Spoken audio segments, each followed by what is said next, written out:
আসসালামু আলাইকুম এভরিওয়ান।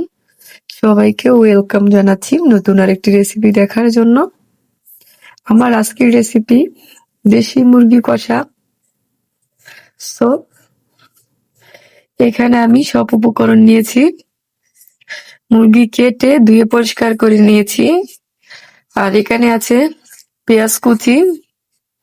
আর এখানে আমি 2 চামচ আদা রসুন বাটা, 1.5 চামচ পেঁয়াজ বাটা, 2 চা চামচ মরিচের গুঁড়া, 1.5 চা চামচ হলুদের গুঁড়া, 2 চা চামচ জিরার গুঁড়া আর 1.5 চা চামচ ধনিয়ার গুঁড়া নিয়ে আর পরিমাণ মতো লবণ,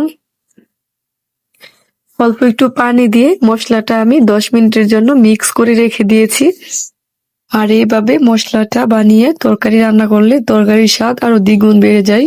সো এখন আমি চুলাতে একটা কড়াই বসিয়ে কড়াইটা গরম করে নিয়ে দিয়ে দিলাম পরিমাণ মতো রান্নার তেল আর দিয়ে দিলাম পেঁয়াজ কুচি আর এড করলাম তেজপাতা, লবঙ্গ, দারচিনি, কালো এলাচ, ছোট এলাচ, গোলমরিচ। এখন এগুলোকে আমি ব্রাউন কালার করে ভেজে নেব।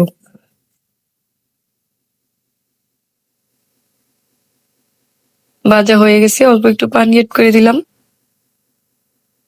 সরি, আমি যে মশলাটা বানিয়ে রেখেছি ওই মশলাটা এড করে দিলাম আর দিয়ে দিব মাংস।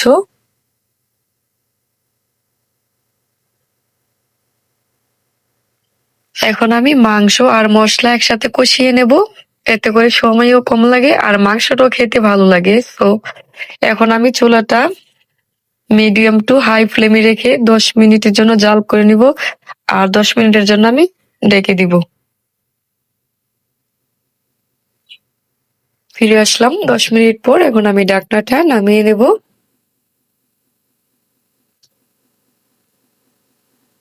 আর এখন এড করব পেঁয়াজ কুচি আর আলু আর দিয়ে দিলাম কাঁচামরিচ ফালি। এখন একটু মিক্স করে আরো 5 মিনিটের জন্য আমি ঢেকে দেব। আমি কোনো ঝোল এড করবো না, যেহেতু এটা কষাবো না। সো কোনো ঝোল এড করবো না। মাংস থেকে যে পানিটা উঠেছে আমি ওই পানিটা দিয়ে রান্না করে নেব। ফিরে আসলাম 5 মিনিট পর। এখন আমি ঢাকনাটা নামিয়ে আর একটু নেড়ে দেব।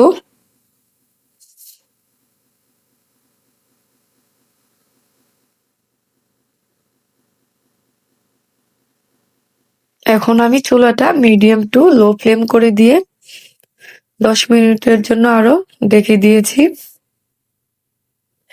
এই তো আলহামদুলিল্লাহ রান্না কমপ্লিট। আমি ঢাকনাটা নামিয়ে নিয়েছি। আমি অফ ক্যামেরায় আরো নেড়ে দিয়েছিলাম। এখন আমি চুলা থেকে নামিয়ে পরিবেশন করে নেব।